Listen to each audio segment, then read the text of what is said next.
hay chợ.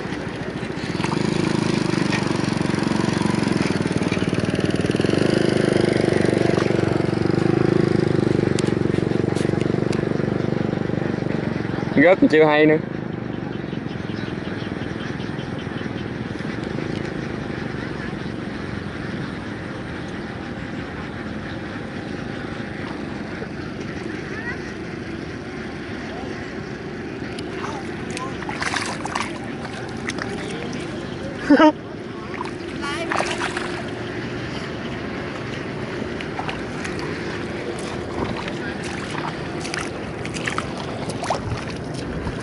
Không có ốc à? Bật đạn hả?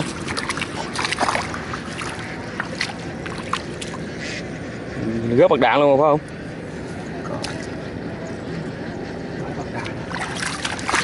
Còn gì cái này không?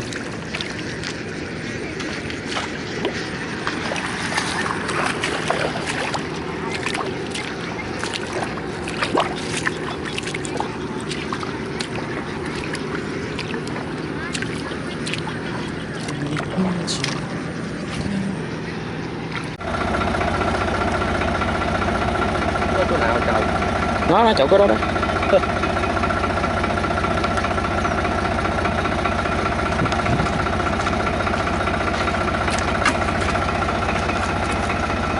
Cuối đầu nhìn tưởng cái chảo sớ không à. Rồi bật đạn còn cống vô à.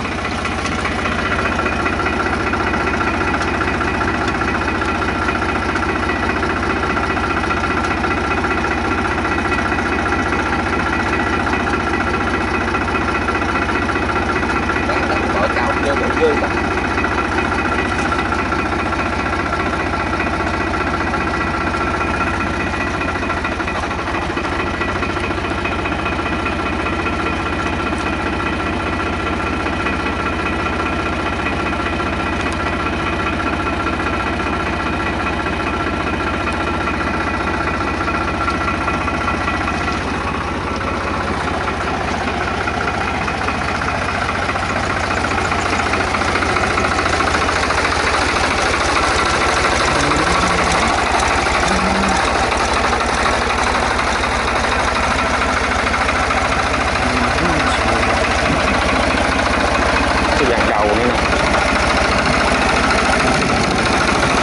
Cung lầm không sao. Hai cầu.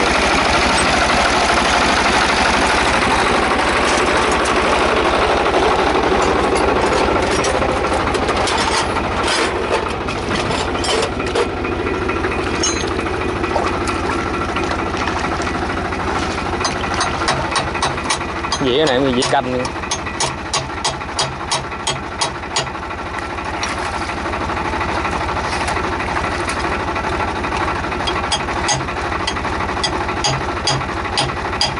Nhẹ cái ốc nhân nước màu nữa.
Cổ nó sớ la dữ.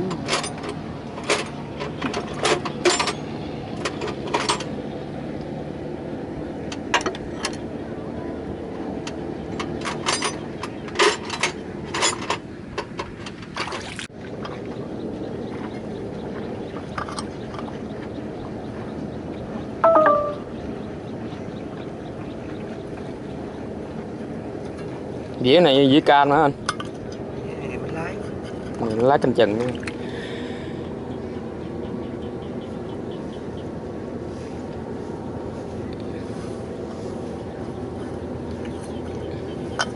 Gì mật đạn cái đóng vô thôi rồi. Đạn kìa phải.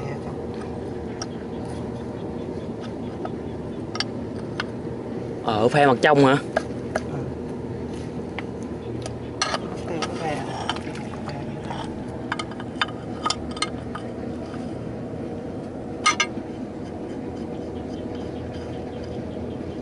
Muốn nó dĩa phe còn dính đây chứ.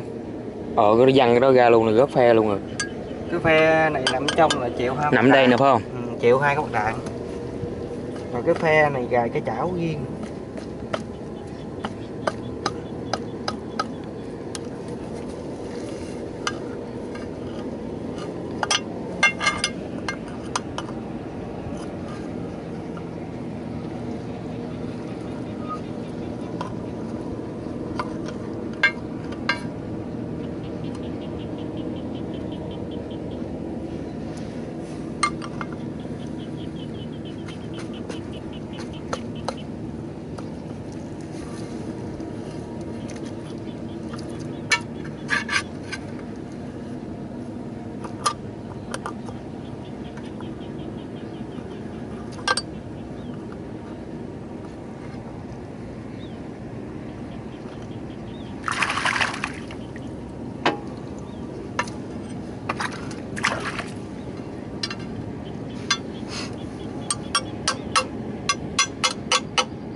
Bể phe.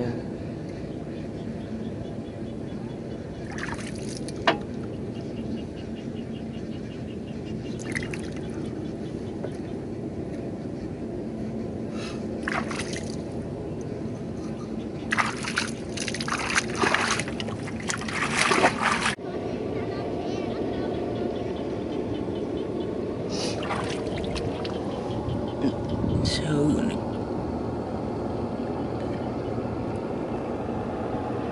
Quấn dây lum với